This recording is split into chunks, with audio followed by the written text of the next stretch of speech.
बहुत पीड़ा हो रही है मैया। हाँ नन्ना, तो घर चल, मैं तुझे औषधि लगा दूंगी। हल्दी का लेप लगाऊंगी ना, झट से ठीक हो जाएगा। चल चल।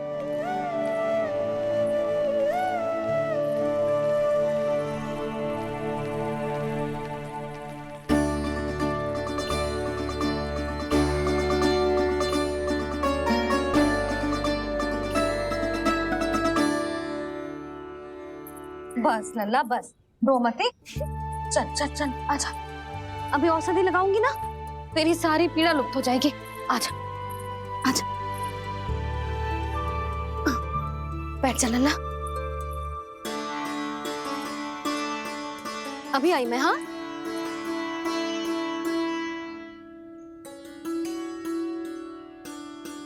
मैया। अरे तो अभी तक रो रो है? क्या कह रही थी सारी गोपियां? बता।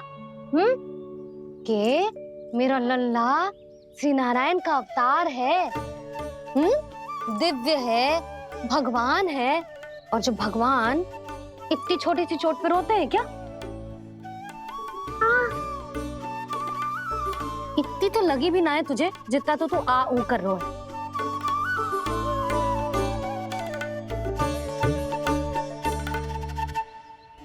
आओ ना, करूंगो। आप ऐसे दुलार थोड़ी करोगी।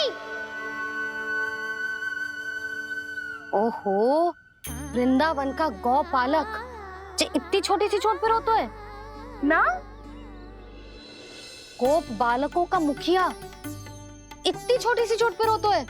मेरा लल्ला तो सबसे शक्तिशाली है, जे इतनी छोटी सी चोट तो क्या बड़े बड़े राक्षसों से भी ना घबराता है। हाँ, एक बार में सबको समाप्त कर देता है कि ना?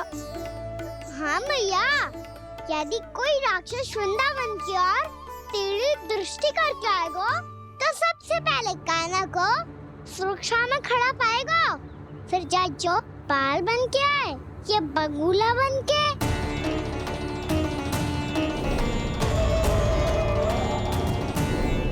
ना लल्ला, सोचो भी मती। वृंदावन की सुरक्षा करना तेरा दायित्व ना है। तुझे और कोई संकट का सामना करने की आवश्यकता ना है। अभी तो मेरी पीड़िता का हरण कर रही थी, अचानक से क्या हो गया मैया को? कोई आवश्यकता ना है तुझे ऐसे संकटों का सामना करने की। आने दे आज तेरे बाबा को, सीधा सीधा बोल दूंगी। बहुत हो गए उनके तर्क वितर्क। मेरा फूल सा लल्ला वन में अकेले गौचारण के लिए ना जाएगो। आज बगुले ने निकल लियो, कल कछु और हो जाए तो? नारायण ना करे, कहीं कछु ऊंच नीच तुझे कछु हो जाए तो? मैं तो जीते जी मर जाऊंगी।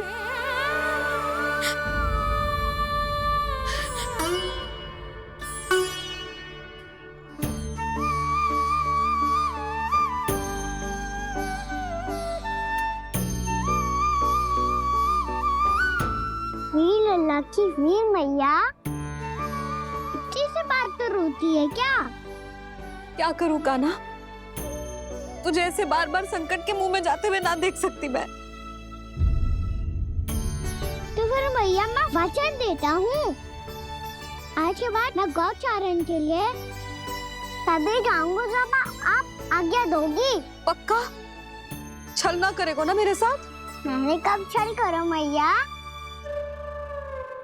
अच्छा ठीक है, ना करूँ छल।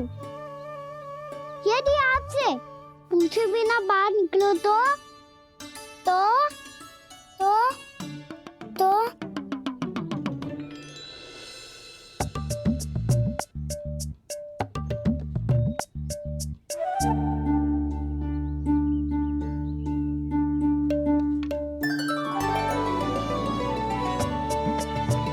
ये रही आपकी छड़ी और ये रही मेरी पीठ।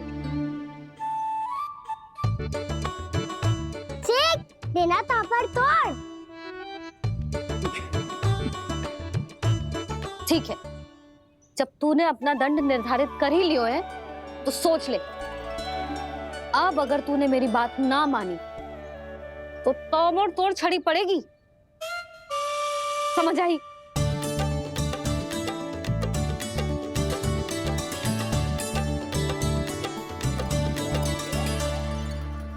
अच्छा ही है कि कान्हा कुछ दिन घर ही रहे। आज वन में जो हुआ है अवश्य कंस ने ही करवाए हुए वो सब।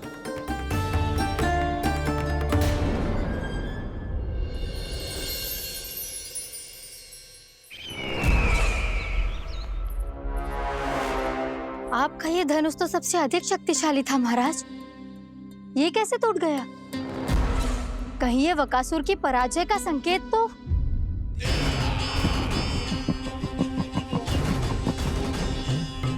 प्राप्ति, लगता है तुम्हें शुभ समाचार मिला नहीं। उस बकासुर ने उस विष्णु अवतार को जीवित ही निगल लिया है। अरे अब तक तो उस नन्हे से बालक को पचा भी चुका होगा वो। उसके तन में रक्त बनकर वो विष्णु अवतार और उसकी शक्तियां दौड़ रही होंगी। क्षमा कीजिए महाराज। क्षमा कीजिए, इस अशुभ से मुख से शुभ समाचार आने दो। माथे के बल को ढीला करो, चेहरे पर मुस्कान लाओ और कहो, महाराज, वृंदावन में मातम फैल चुका है। मैं ऐसा ही करता महाराज, यदि सूचना सत्य होती तो।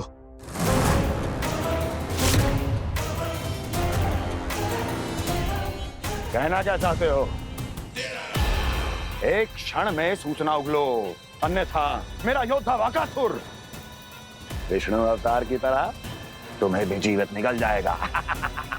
आने दो। बकासुर मारा गया महाराज, बकासुर मारा गया महाराज, बकासुर मारा गया। बकासुर मर चुका है? असंभव। असंभव। बकासुर ने उस बालक को निगल तो लिया था, पर उसकी सुरक्षा करने के लिए सभी देवता वहां प्रकट हो गए, पर फिर भी कोई बकासुर का सामना नहीं कर पाया। और फिर क्या हुआ? वो बालक स्वयं ही बकासुर के उदर से बाहर आ गया और उसकी चोंच तोड़कर उसकी हत्या कर दी।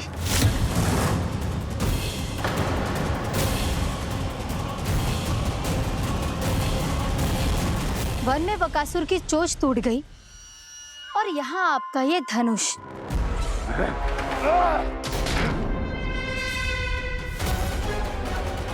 केवल नहीं टूटा तो आपका ये भ्रम महाराज। क्षमा कीजिएगा महाराज, आपका भ्रम टूटना आवश्यक है। आवश्यक है आपको यह आभास होना कि उस विष्णु अवतार को पराजित करने के लिए आपके साधारण योद्धाओं में वो सामर्थ्य नहीं है। अच्छा सर, उतना तृणावर्त बकासुर, ये सब साधारण नहीं थे प्राप्ति, साधारण नहीं थे। फिर तो ये और भी अधिक चिंता का विषय है महाराज, क्योंकि इसका अर्थ तो यही हुआ कि वो विष्णु अवतार कुछ अधिक ही असाधारण है और उसका सामना करने के लिए और उसे मिट्टी में मिलाने के लिए आपको एक ऐसे अस्त्र की आवश्यकता है जो उसके सामने ना झुके और ना ही टूटे।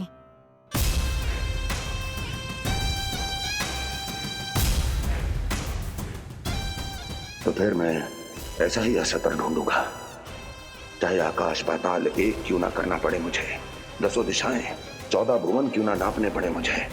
मैं उस अस्त्र को अवश्य ढूंढ निकालूंगा जो उस विष्णु अवतार के प्राणों की डोरी इस धनुष की तरह तोड़ सके।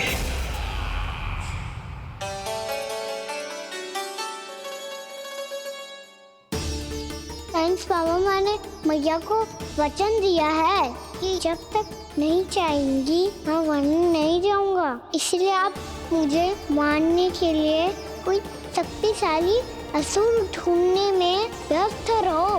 कुछ दिन तब तक मैं व्यस्त रहूंगा अपनी मैया की सेवा करने में।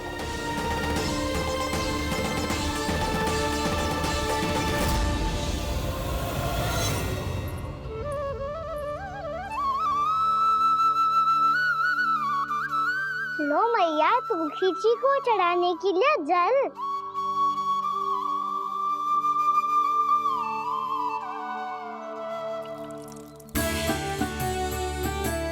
लो मैया और आटा।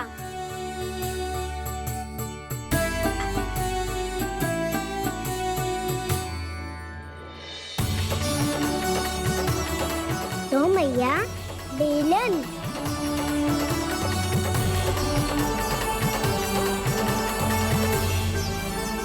ले तनिक खा ले। ओ मैया भूख ना लगी है। बिना भूख के खाने से क्या लाभ? और तेरा जब पेट तो कह रहा है कि उसे भोजन चाहिए। और लाभ कैसे ना है लल्ला? भोजन का लाभ है ना, तन को पोषण मिलेगो, स्वास्थ्य बनेगो, जे तेरी भुजाओं में शक्ति आ जाएगी ताऊ के जैसी, ताऊ से भी अधिक। तेरे जे केस भी लंबे हो जाएंगे। सच्ची मैया? सच्ची। माप के देख लियो नित्य दिन। तनिक खा।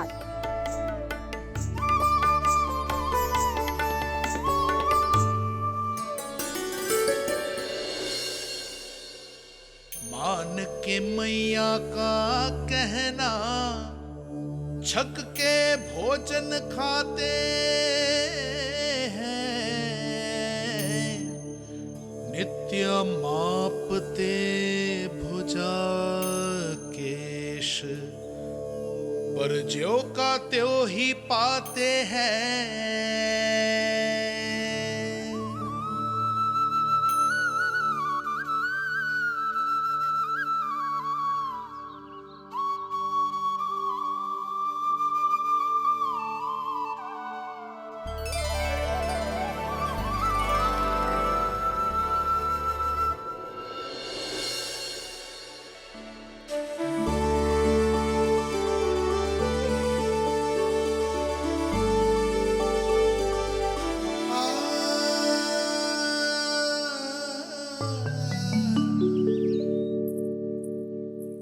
ले लल्ला फल खा ले।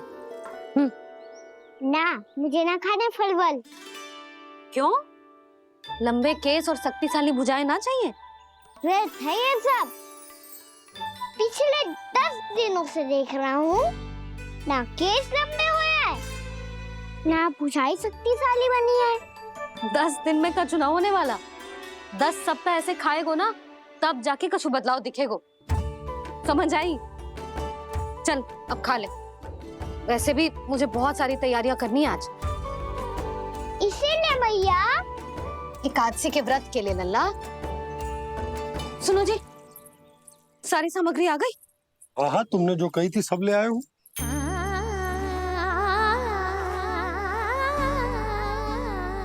इसमें नारियल तो है ही ना, उसके बिना मैं एकादशी की पूजा कैसे करूंगी?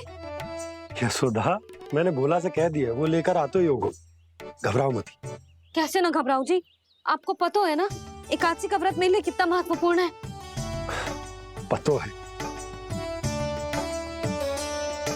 अरे इसमें तो दिए भी ना है। दिए ना है? अब मैं अभी लेकर आता हूँ। आप रहने दो, मैं ही लेके आती हूँ। भक्त भोला राम के यहाँ से है। भक्त भोला राम? मेरा अर्थ है कुमार भोला यहाँ के यहाँ से। हाँ हाँ वो ही।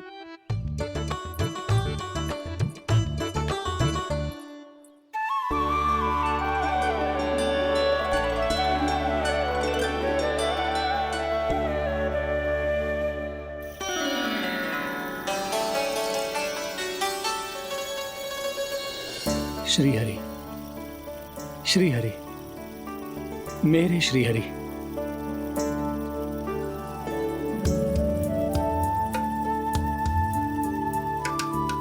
मेरे श्री हरि। भोला राम, मेरी मटकी तैयार है। मेरे श्री हरि। मेरे श्री हरि।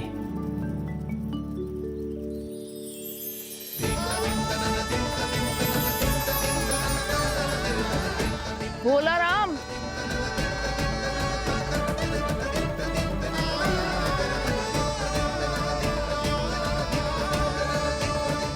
भोला काका, ओ भोला काका,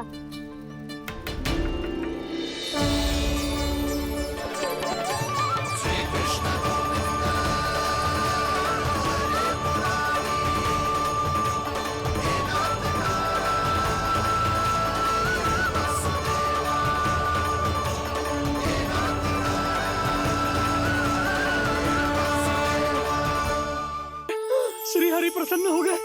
मेरे श्री हरि आ गए, मेरे भगवान आ गए, मेरे श्री हरि आ गए, मेरे भगवान आ गए, मेरे श्री हरि आ गए, मेरे भगवान आ गए, मेरे श्री हरि आ गए, मेरे भगवान आ गए, मेरे भगवान आ गए, मेरे घर मेरे भगवान आ गए।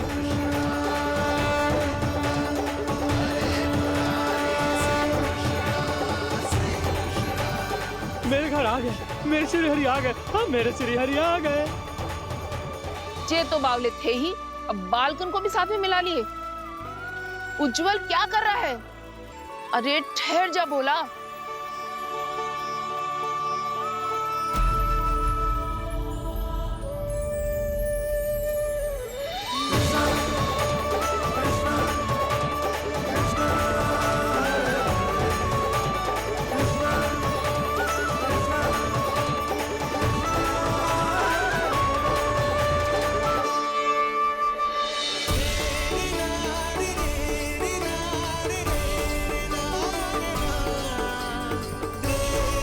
तो प्रेम से बुलाओ, आएंगे हरी भी।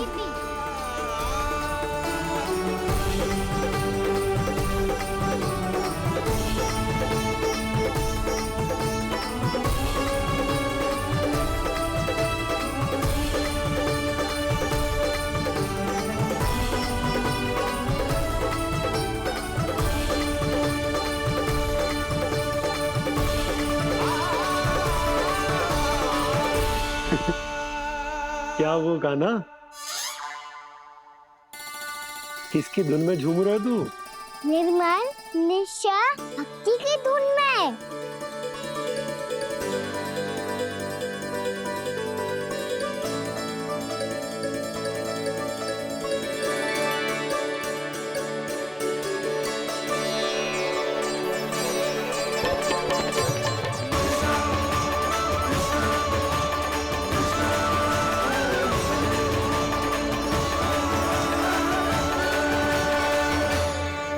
अरे क्या हो गया इन्हें?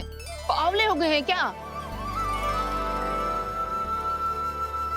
ठहरो, कोई आवश्यकता ना है ऐसे बावलों की तरह नाचने की।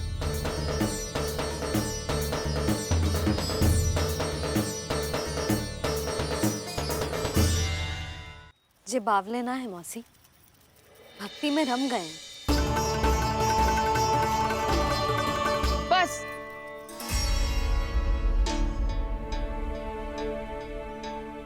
हम सब कब से खड़े हैं यहाँ, पर तुम्हें कुछ ध्यान ही रहा है।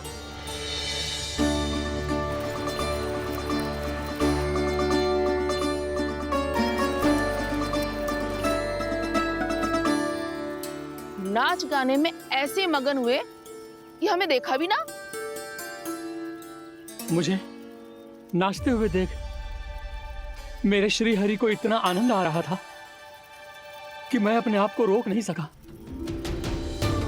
और वैसे भी मेरे जन्म का एकमात्र उद्देश्य है श्री हरि की सेवा करना, श्री हरि को प्रसन्न करना। तुम बावले हो भोलाराम, या हमें बावला बना रहे हो? श्री हरि और तुम्हें देख रहे हैं? हाँ, अभी वो यहीं थे, देख रहे थे। भोला काका, आपने भी ना अति कर दी। अब हमें भी बताओ तनी, कहाँ थे श्री हरि?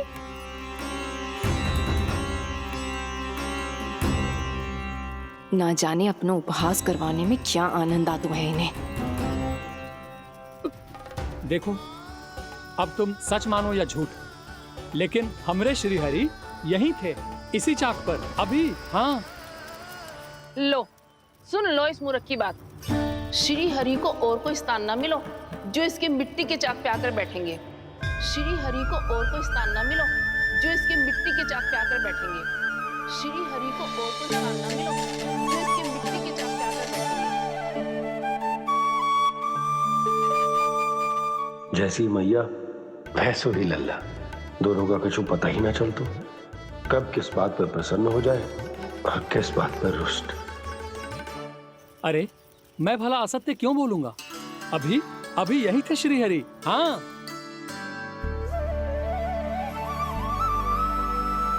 हाँ, जैसे श्री हरि को तो कोई कार्य है ही ना, वो तो आतुर होके बैठे रहते हैं कब तुम हरि हरि बुलाओ और वो दौड़े चले आए। भगवान तो भक्तों के पास आने के लिए सदैव आतुर रहते हैं, बल्कि सत्य तो यह है कि भक्तों के मन में ही निवास करते हैं भगवान। अरे मैं भला असत्य क्यों बोलूंगा? अभी अभी यही थे श्री हरि। हाँ,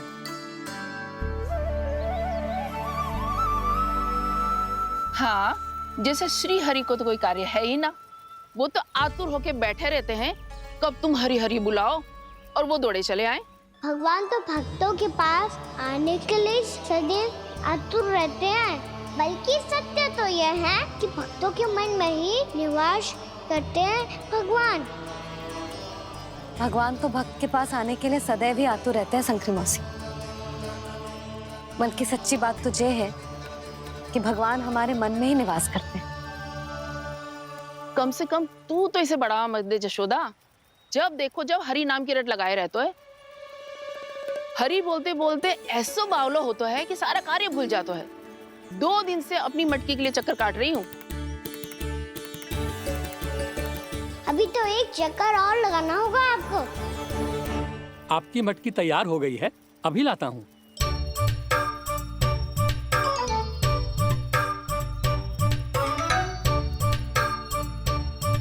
लो जी मटकी।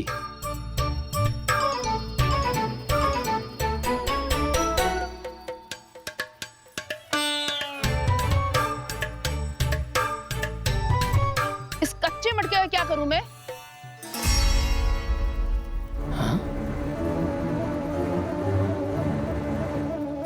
पर इसे तो मैंने भट्टी में पकाया था। अब तू ही देख ले कितना ध्यान रहता है इस कार्य पे। और कह तो है कि श्री हरि आते हैं इससे मिलने। हाँ आते हैं और आगे भी आएंगे हमारे श्री हरि हमसे मिलने। और आके मोक्ष देंगे, है ना? मांगूंगा तो मोक्ष भी दे देंगे, मांगूंगा तो मोक्ष भी दे देंगे, मांगूंगा तो मोक्ष भी दे देंगे। अभी तो ये बता कि तू मुझे मेरी मटकी कब देगो? और मेरी मांग कब पूरी करोगे भोला राम जी? मेरो घड़ा मेरे दिए तो तैयार है ना, कल एकादशी की पूजा और व्रत के लिए। एकादशी का व्रत? हाँ, एकादशी का व्रत। इसे करने से श्री हरि बहुत प्रसन्न होते हैं। अच्छा, फिर तो अभी लाया।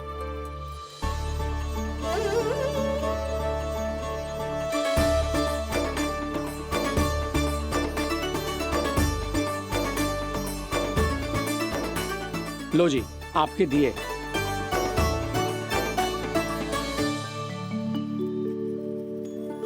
और जो हमने मांगा है वो?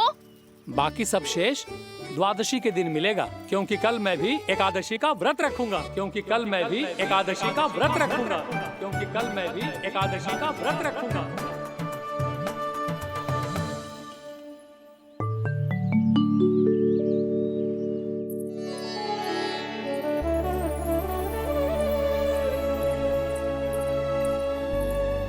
जानकी, फूलों का प्रबंध हुआ कि ना? हाँ भाभी, जे रहे। सदैव विलंब कराती है। पर भाभी इस बार तो फूल समय से ही लाई थी। क्या हुआ जशोदा? अभी तो पूजा की तैयारी ना हुई? देखो ना मौसी, ये जानकी ना कुछ छूट ही जाता है इसके कारण। एकादशी की पूजा और व्रत आते ही जसोदा भाभी इतनी वग्र हो जाती है। ऐसो क्या होगा इस पूजा में?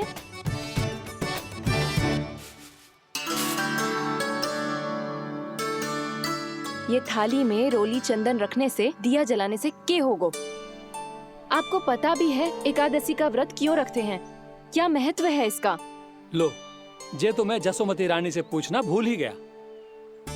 पर हाँ भगवान, मेरे लिए इतना ही पर्याप्त है कि इस व्रत को रखने से मेरे श्री हरि हमसे प्रसन्न हो जाएंगे।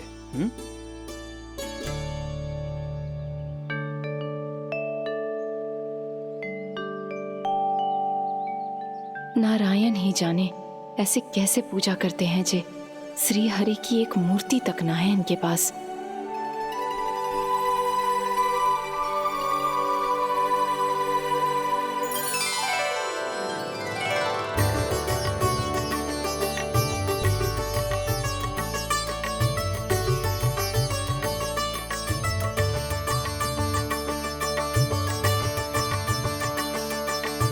प्रभु, न तो मेरे पास मूर्ति है और ना तो इस व्रत के विधि विधान के बारे में मुझे जानकारी है और ना ही मुझे इसके महत्व के बारे में जानकारी है, पर फिर भी मैं करना चाहता हूं।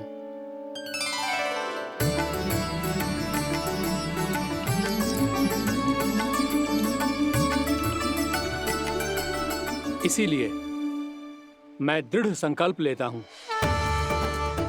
पूरी निष्ठा के साथ, श्रद्धा के साथ और पूरी आस्था के साथ मैं इस व्रत को संपन्न करूंगा।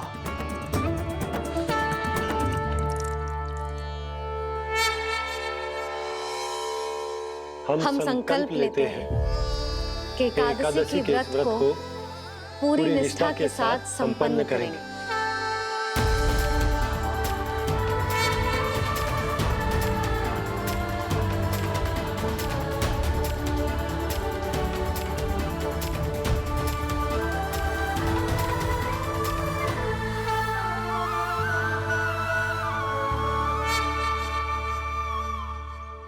तुलसी जी के पत्ते तो हैं ही ना।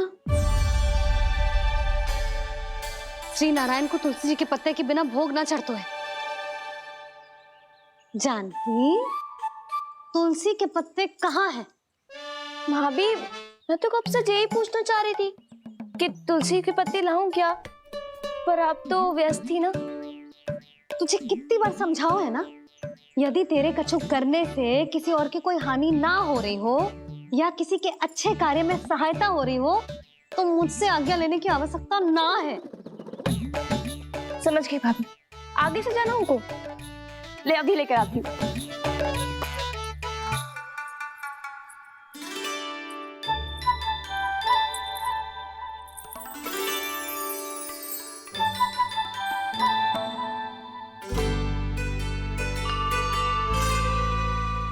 ताऊ, आपने पहले ये व्रत करो है? आपको इसका महत्व पता है? भाभी चल। जानकी, तुमने ये व्रत करो है? फिर तुमको इसका महत्व पता है? सुमति जी, आपको पता है इसका महत्व? कान्हा, क्यों तंग कर रहे हो सबको? मैया, सबने करो ये व्रत, मुझे भी करना है।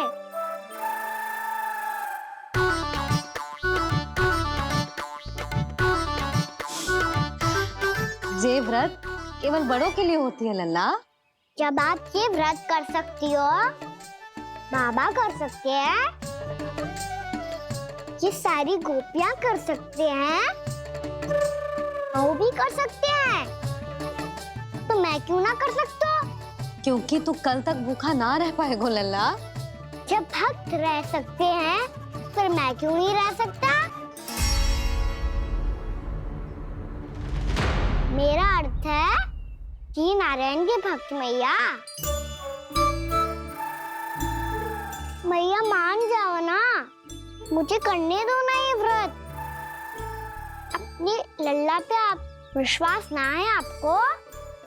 विश्वास है।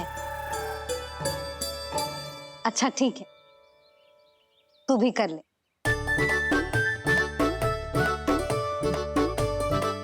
पर मैया, व्रत की कथा तो सुनाओ, मैं तो अबध हूँ ना। मुझे कैसा पता चलेगा कि ये व्रत करते क्यों हैं?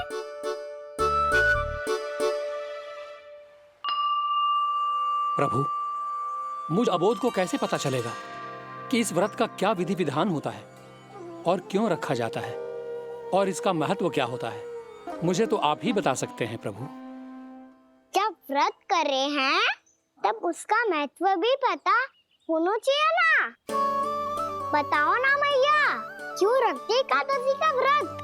इसके लिए तो तुझे एकादशी की कथा सुननी होगी। सुनेगो ना?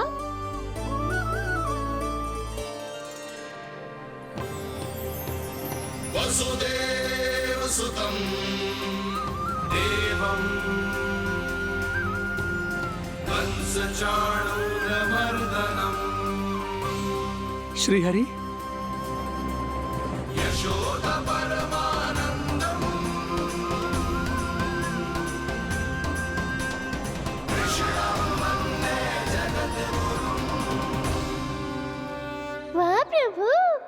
अपने भक्तों को एकादशी व्रत का महत्व समझाने का अच्छा उपाय खोज निकाला है आपने।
अब सब जन एकादशी के व्रत की कथा ध्यान से सुनना, तभी जे व्रत पूरा माना जाएगा।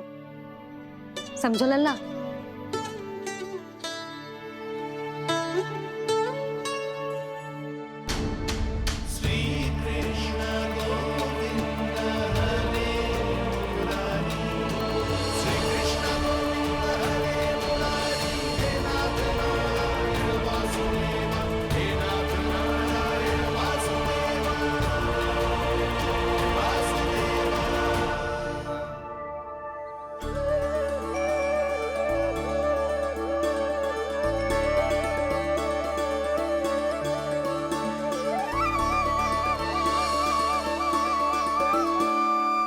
सतयुग में चंद्रावती नाम के नगर में मूरा नाम का एक असुर राज्य करता था। ओम ब्रह्मदेवाय नमः। ओम ब्रह्मदेवाय नमः। ओम ब्रह्मदेवाय नमः। ओम ब्रह्मदेवाय नमः।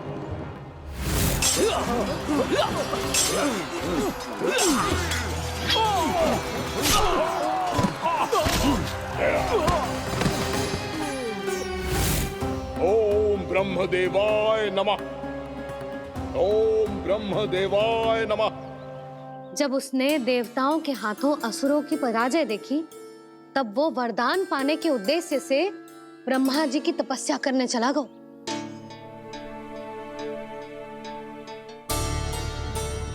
शीघ्र ही मूरा की तपस्या सफल हो गई और ब्रह्मदेव जी उससे प्रसन्न हो गए। ओम ब्रह्मदेवाय नमः। ओम ब्रह्मदेवाय नमः। ओम ब्रह्मदेवाय नमः। ओम ब्रह्मदेवाय नमः। ओम ब्रह्मदेवाय नमः।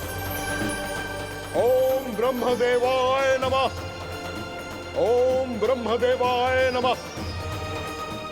ओम ब्रह्मदेवाय नमः। ओम ब्रह्मदेवाय नमः।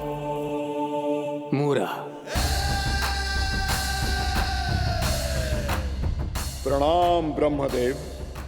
तुम्हारी तपस्या सफल हुई।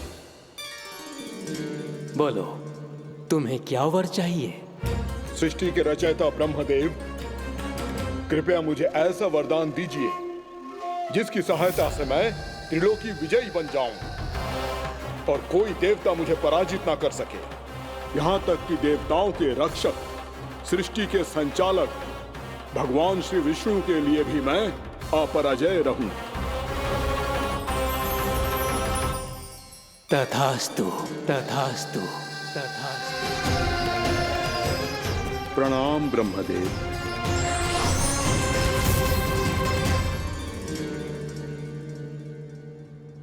ऐसा वरदान पाकर मूरा बहुत अभिमानी होगा। यक्षों, किन्नरों, यहाँ तक कि देवताओं को भी युद्ध के लिए ललकारने लगो, पर किसी ने भी उसकी ललकार को स्वीकार ना करो, क्योंकि सभी उसकी शक्ति से बहुत भयभीत थे और उसके सामने युद्ध किए बिना ही अपनी पराजय स्वीकार करने लगे और फिर दंभ में आके उसने स्वर्ग लोक पर भी आक्रमण कर दिया और देवराज इंद्र तक को चुनौती दे डाली।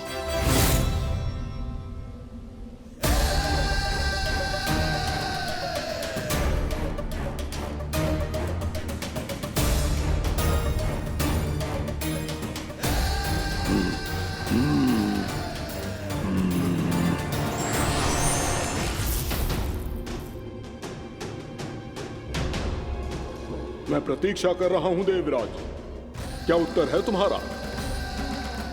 मुझसे युद्ध करोगे या फिर बिना लड़े ही पराजय स्वीकार कर मेरे अधीन हो जाओगे और सौंप दोगे मुझे अपना ये स्वर्गलोक?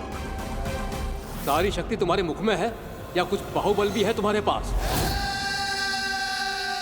मैं तुम्हारी चुनौती स्वीकार करता हूं मूरा, मैं तुम्हारी चुनौती स्वीकार करता हूं मूरा।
खैरिए देवगण, असुर राज मूरा को ब्रह्मदेव का आशीर्वाद प्राप्त है।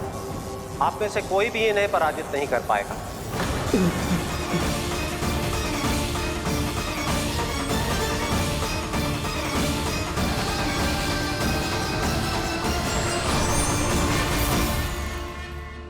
एक अवसर और देता हूं देवराज, युद्ध या अधीनता, क्या उत्तर है तुम्हारा देवराज?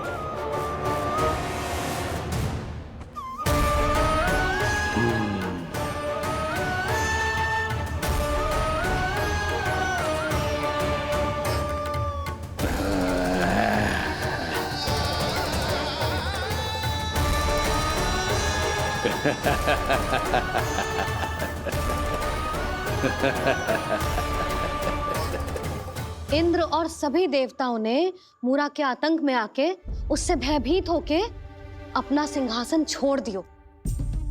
अब मूरा स्वर्ग का अधिपति बन गयो और शीघ्र ही उसने अन्य सभी असुरों को स्वर्ग में निवास करने के लिए आमंत्रित कर दियो। और इस प्रकार से वो धीरे धीरे तीनों लोकों का सम्राट बन गयो। उसे किसी ने रोका नहीं मैया। ना लल्ला, इतना साहस किसी में था ही ना। और फिर ये निश्चित करने के लिए कि भविष्य में किसी और असुर की मृत्यु ना हो, वो यमराज पे भी विजय प्राप्त करने के लिए यमलोक की ओर प्रस्थान कर दियो। वो तो अपने आप को और सभी असुरों को अमर बनाना चाहता था। पर देवता और यमराज भी उसकी ये योजना समझ गए थे। इसीलिए उसके आने से पहले ही सारे देवताओं ने श्री नारायण से सहायता के लिए गुहार लगाई। अब केवल आप ही कुछ कर सकते हैं प्रभु। अभी तो मूरा केवल त्रिलोक का स्वामी है, और यदि उसने यमलोक भी जीत लिया तो वो जीवन को ही नियंत्रित नहीं करेगा प्रभु, वो मृत्यु का भी स्वामी हो जाएगा। ऐसे में पहले सृष्टि का संतुलन तो नष्ट होगा प्रभु, और फिर स्वयं सृष्टि ही नष्ट हो जाएगी। ऐसा नहीं होगा यमदेव, नियति ऐसा होने ही नहीं देगी। विधि रचेगी खेल और मैं बनूंगा माध्यम। असुर राज मूरा का सामना मैं करूंगा। बस आप मुझे चुनौती देने के लिए उसे तैयार कर लीजिए, चाहे उसके लिए आपको साम दाम दंड भेद कोई भी उपाय क्यों ना अपनाना पड़े।